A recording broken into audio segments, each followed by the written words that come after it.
दूसरे इलाके में ट्रैफिक पुलिस को देख करके लोग जल्दी जल्दी सीट बेल्ट लगा लेते हैं।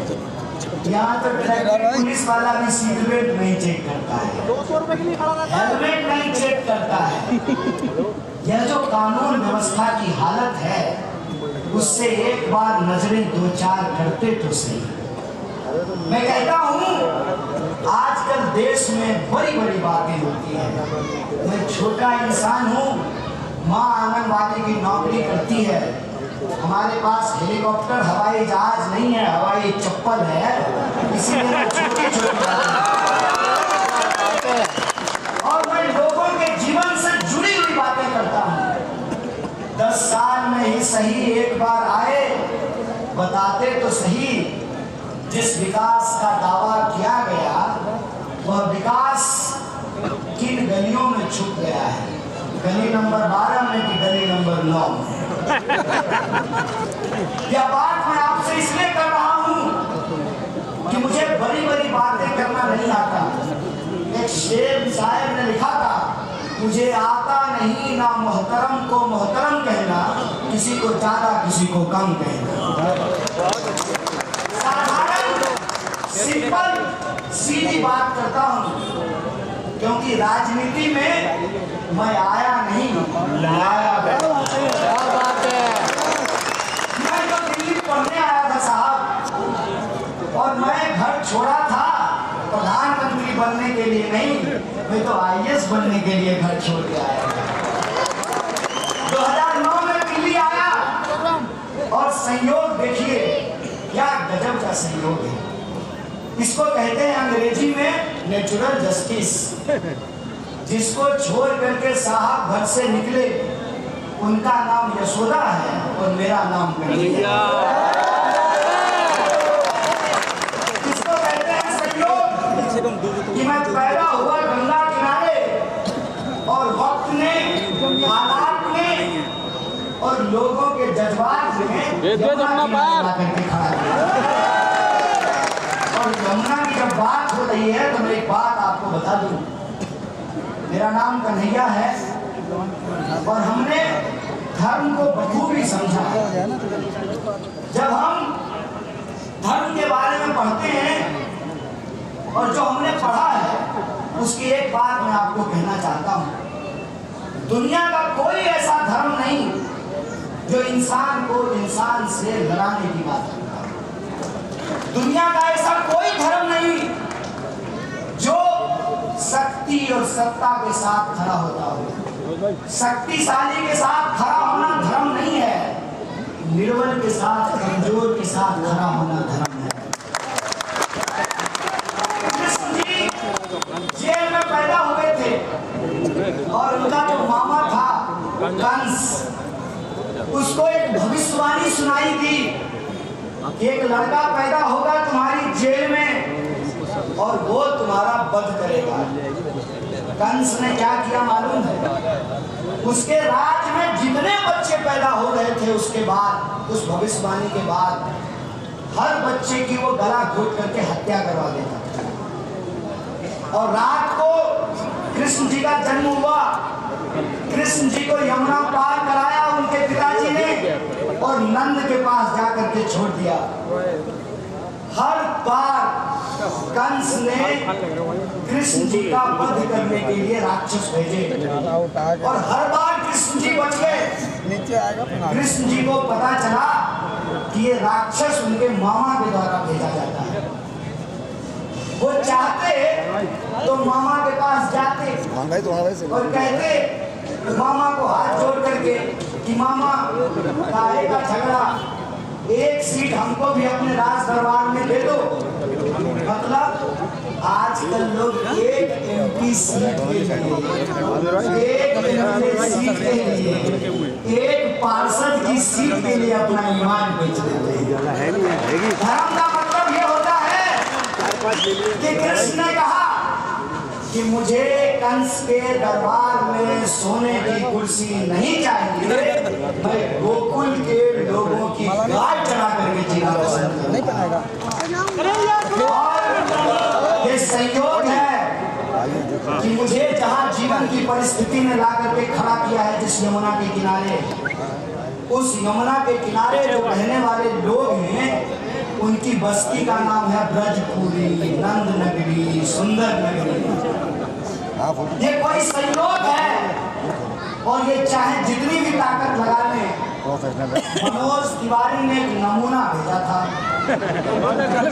वो नमूना फेल है। उनको लगा कि इसके ऊपर हमला कर देंगे तो ये घबरा जाएगा। अरे पूछ तो लेते जैसा के पप्पा को। हमारा बॉस पिछले 8 साल से कोशिश कर रहा है, हमारी रगों में देशभक्ति का खून बहता है, इस बात को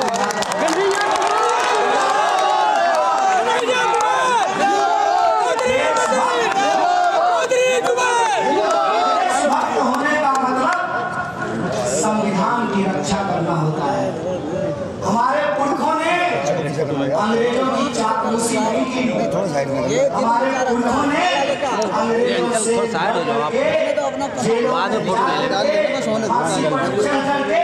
इस देश को आजादी दिलाई है। कन्हैया कुमार, कन्हैया कुमार, हमारे पुरखों ने अंग्रेजों के खिलाफ लड़ करके स्वतंत्रता सेनानी बन करके इस देश को आजादी दिलाई, वैसे ही हम संविधान सेनानी बन करके इस देश के संविधान की आखिरी सांस तक रक्षा करेंगे।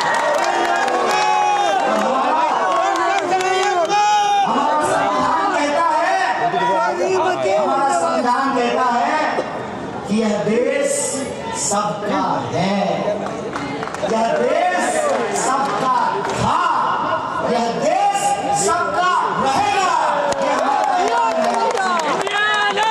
आपको जितनी कोशिश करनी है कर लीजिए। कहते हैं ना, झूठ की भी एक उम्र होती है, नफरत की भी एक तासीर होती है, और लोगों को लड़ाने की भी एक सीमा होती है, और लोगों को गुमराह करने की भी एक हद होती है। वह दिन दूर नहीं जब लोग इस बात को धीरे धीरे समझने लगे और समझ करके अब सवाल पूछने लगे। दुष्यंत कुमार ने लिखा है कि कैसे कैसे मंजर सामने आने लगे हैं, कैसे कैसे मंजर सामने आने लगे हैं, गाते गाते लोग चिल्लाने लगे हैं। अब तो इस तालाब का पानी बदल दो यारो, ये कमल के फूल गुमलाने लगे हैं। लोग यह सवाल पूछने लगे हैं। जब मुझे यहाँ का प्रत्याशी बनाया गया कांग्रेस पार्टी की तरफ से, इंडिया अलायंस की ओर से, जब मुझे प्रत्याशी बनाया गया तो 10 साल के सांसद माननीय मनोज तिवारी जी ने कहा हमारा तो कोई मुकाबला ही नहीं है। भैया लोकतंत्र है ये, जनता जिस इज्जत से फूल का माला पहना करके कुर्सी पर बिठाती है, जब आप उनके अरमानों को पूरा नहीं करते हैं, उसी बेइज्जती से कान पकड़ करके नीचे उठा। ये कुर्सी है, ये आती जाती रहती है, और ये दिल्ली है। दिल्ली का इतिहास ये है कि जब जब शासक को लगता है, जब जब किसी शहंशाह को लगा कि दिल्ली उनकी बकौती है, दिल्ली उनके हाथ से निकल जाती है। ये जब मैं प्रत्याशी बना तो बहुत आराम से मजे में थे। ज्यों-ज्यों चुनाव बीतता गया, ज्यों-ज्यों चुनाव बीतता गया, त्यों-त्यों इनके चेहरे की सिकन बढ़ती गई। अब तो बौखलाहट ऐसी है कि जगह जगह भाजपा समर्थित लोग खड़ा होकर के विरोध करने का नाटक करते हैं। मैं नाटक इसलिए कह रहा हूँ कि पहली किस्त में इन्होंने ये कोशिश करी कि बदनाम करते हैं, नकली वीडियो बनाया, 10 साल 8 साल पुरानी बात। अरे मैं जेल से घूम के आ गया हूँ भाई, केजरीवाल जी अभी जेल में गए हैं, इस मामले में मैं सीनियर हूँ, उनसे पहले उस जेल से घूम के आ गया।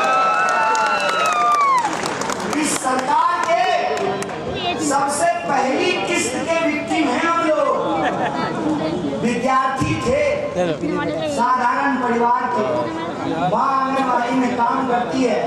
सरकार को लगा झूठे मुकदमे में नकली वीडियो बना करके जेल में डाल देंगे, लड़का डर जाएगा।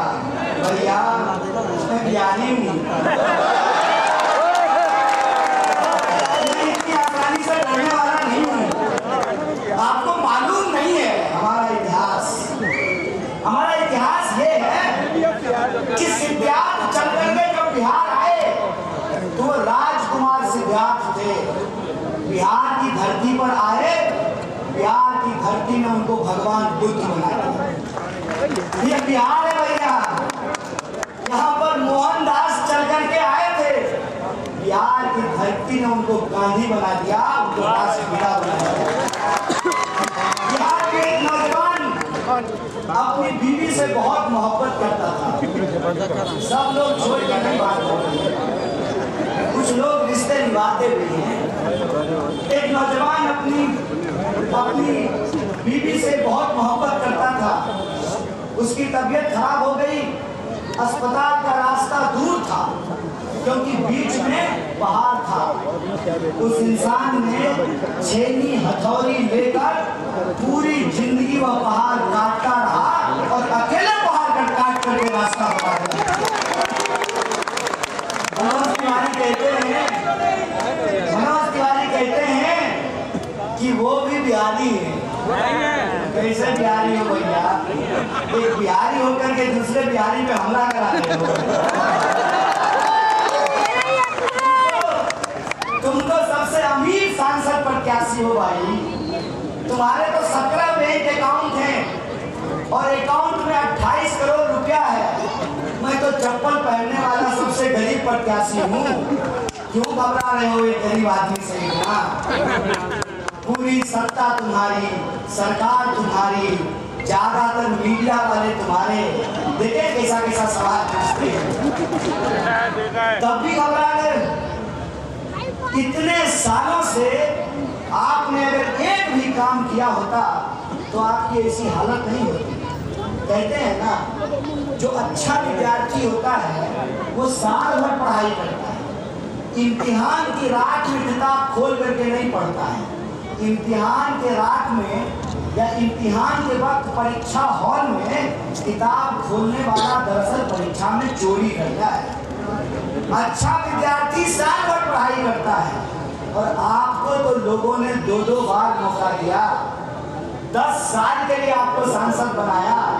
अगर आप 10 काम भी किए होते तो आज आपको गुंडे भेज करके हमारे ऊपर हमला कराने की जरूरत नहीं।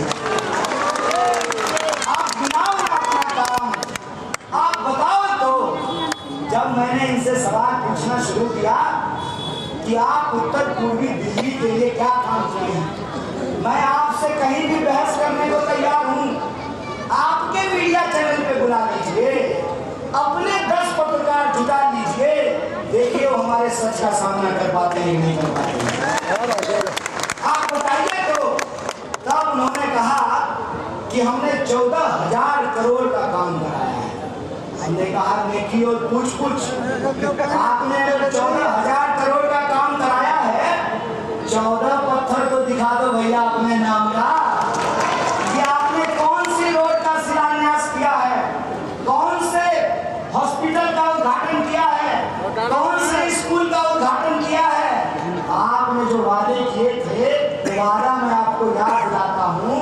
आपने गांव गोद लिए थे, आपने गांव गोद लिया था सलापुर का, आपने गांव गोद ली चौहान बस्ती, आपने गांव गोद लिया कादीपुर। गांव तो वहीं का वहीं है, मीडिया को जरूर गोदी में बिठा दिया।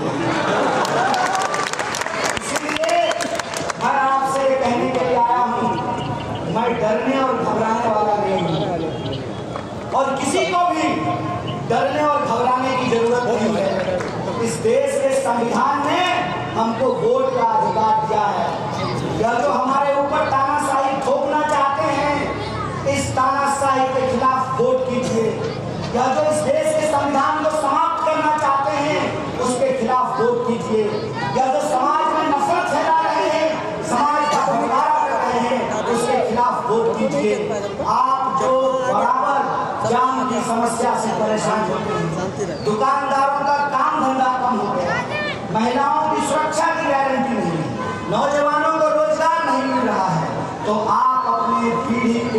पक्ष में मतदान कीजिए, आप संविधान की रक्षा के लिए मतदान कीजिए। और मैं आपसे वादा नहीं करता हूँ, मेरा काम नेतागिरी करना नहीं है।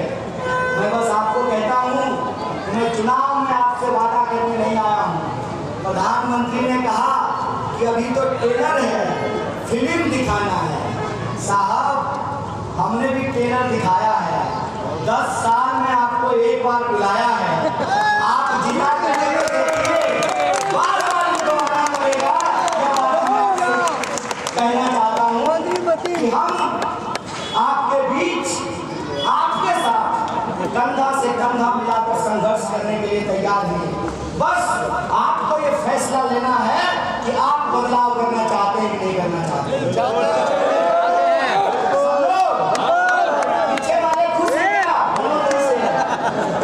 सब लोग बदलाव करना चाहते हैं। एक काम आप लोगों को करना पड़ेगा।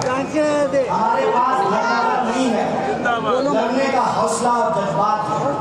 तो मैं आपसे अपील करना चाहता हूँ कि मैं एमपी कैंडिडेट नहीं हूँ, आपको एमपी कैंडिडेट बनना पड़ेगा। बोलिए, बनेंगे? किसी का इंतजार नहीं करना है जुबैर भाई, किसी का इंतजार नहीं करना है। घर में जब आग लगती है तो माँ बाप से पूछ करके पानी नहीं डालते हैं। किसी का इंतजार नहीं करना है, कौन आया नहीं आया, कौन पूछा नहीं पूछा, कौन बताया नहीं बताया। मैं कहता हूँ, देश की रक्षा के लिए, अपने वजूद के लिए, अपने अधिकार के लिए किसी का इंतजार नहीं करना है। राजनेता, नेता और राजनीतिक कार्यकर्ता से आगे बढ़ करके देश की जनता को संविधान बचाने की लड़ाई होगी।